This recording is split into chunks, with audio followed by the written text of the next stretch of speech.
Hey there. In the last video, we talked about awarenesses of fight or flight and why they are happening, how they feel in our body, and then how we respond to them. That is a practice that I highly encourage continuing.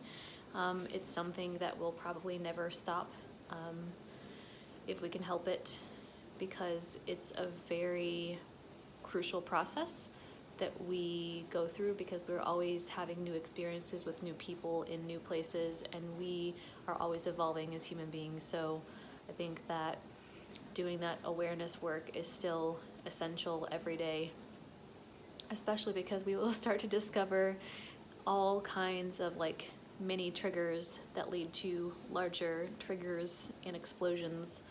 And there are little things that we didn't know about ourselves, or that we didn't know we could activate in other people, not intentionally. So that's awesome that you're doing this work. What I kind of wanted to focus on today is another kind of examination of those triggers.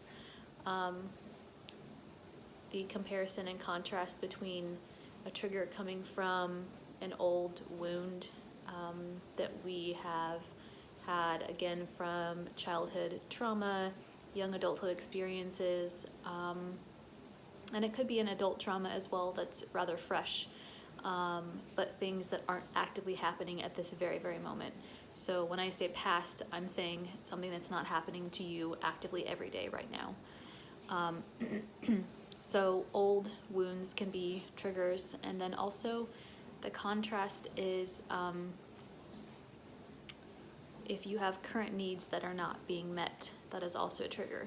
So it's kind of like the fight or flight system from your past has made a map in your brain of things that you should and should not do to survive and stay protected, and it's going to deploy all of these methods of like crazy behavior, crazy thought looping, coping that may not be healthy, in order to protect what it deems survival. And then there are actually your valid current needs that might not be being met, and that also produces triggers. So I think specifically in women, this is something that we have a really hard time with in this life. And I think one of those gigantic ways, which was brought up by one of my friends, is the idea that we are lifelong people pleasers, or that we have a very difficult time when people are upset with us. So my perception of people pleasing and having a really hard time with people misunderstanding us or taking us the wrong way is that kind of being us as women, being kind, being predictable, being giving, being loving, being compassionate, saying things the right way, doing things the right way, in a manner that doesn't upset other people. Those are all things, especially as women, but not only women, but also as like children, we were taught to get our needs met.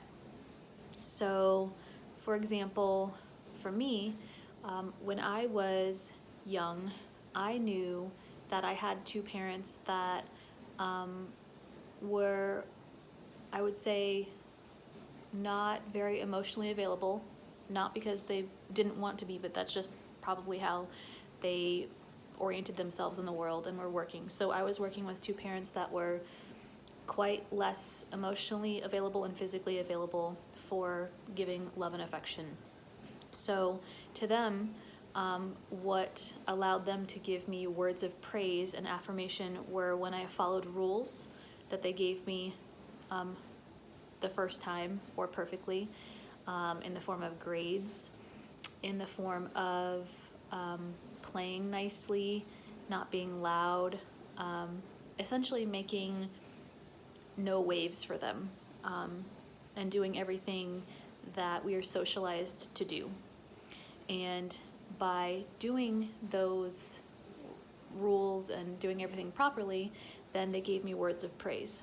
And those words of praise are things that I intrinsically linked to my survival. So,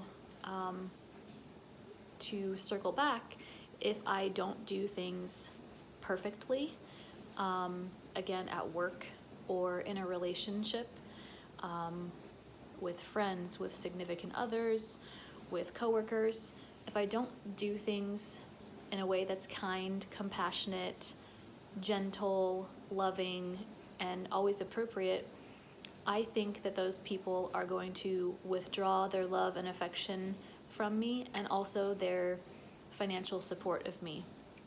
I always thought at work that if I didn't do things perfectly, that I was going to get fired, even though it was a brand new job and I didn't know how to do it fully yet.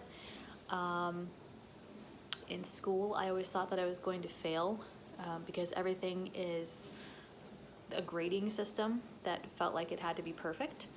And even in my current relationships, I have a very difficult time always being appropriate and kind and nice. And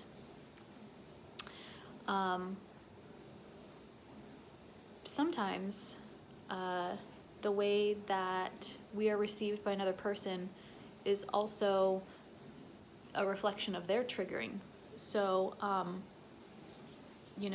if we stop for a moment and we take inventory and we're like, whew, I have a need right now, and this need directly conflicts with this other person's desires or need, that person may have their own triggered reaction, feeling unloved, unheard, or what have you. So this is, again, a lifelong process of awareness. Sitting down and taking inventory of what is an old wound and we no longer need the story or framework of to protect us is something that we can let go. I know that I cannot be perfect walking into a job or relationship because I'm always learning. But if I don't take that learning and I continue to mess up intentionally, or because I'm not trying hard enough, or I'm not being aware enough, that is something to take responsibility for in myself. But we can't walk into every scenario having a map of how to do it properly to not upset other people. And we also don't want to do that anyway, because we need to ensure that we take into account our needs. So taking the alternate approach and really sitting down or taking a step back and taking a breath in any given scenario and checking yourself and seeing why you are people pleasing, or seeing why you're doing something the way you're doing it, is really, really important. Because you can go one direction or the other in completeness, and actually you need to live in the gray area and kind of take every different situation into account.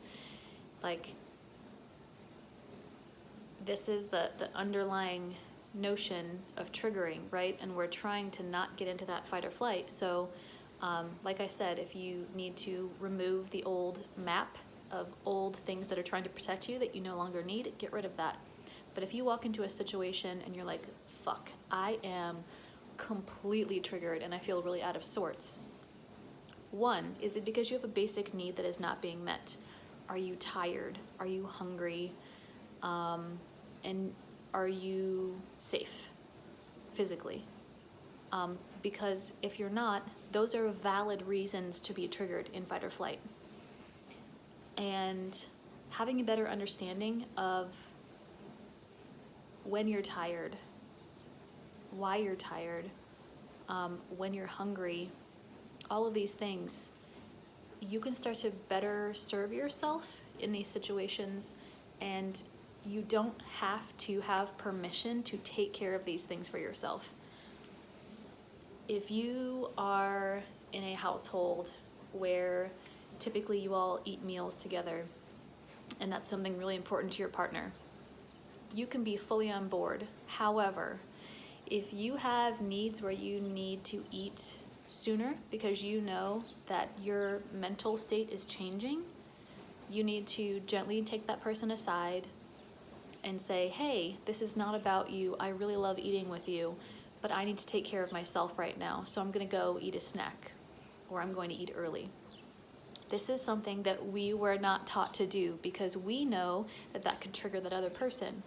But again, if you have basic needs that are not being met, you have to put everyone else gently aside, kids included, spouses included, bosses included, and say, you know what, my very basic need is not being met, and I need to take care of that immediately, and I'll return when I have taken care of that need.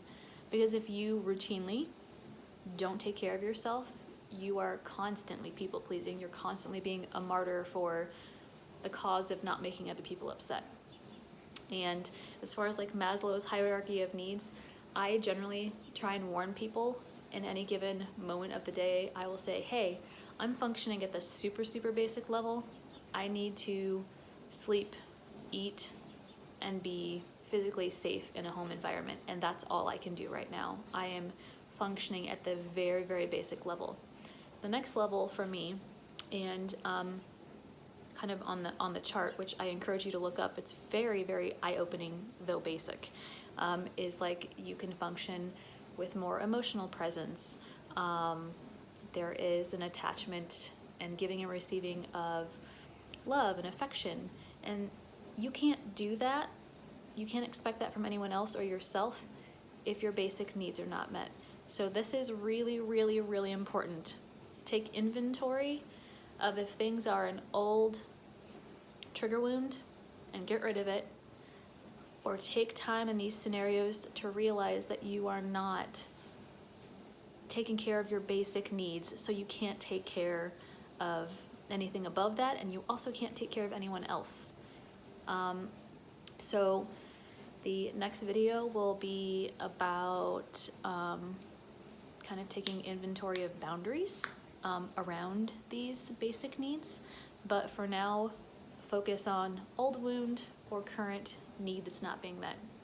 And figure out where those things came from, where that hardwiring came from. Explore that and see what happens.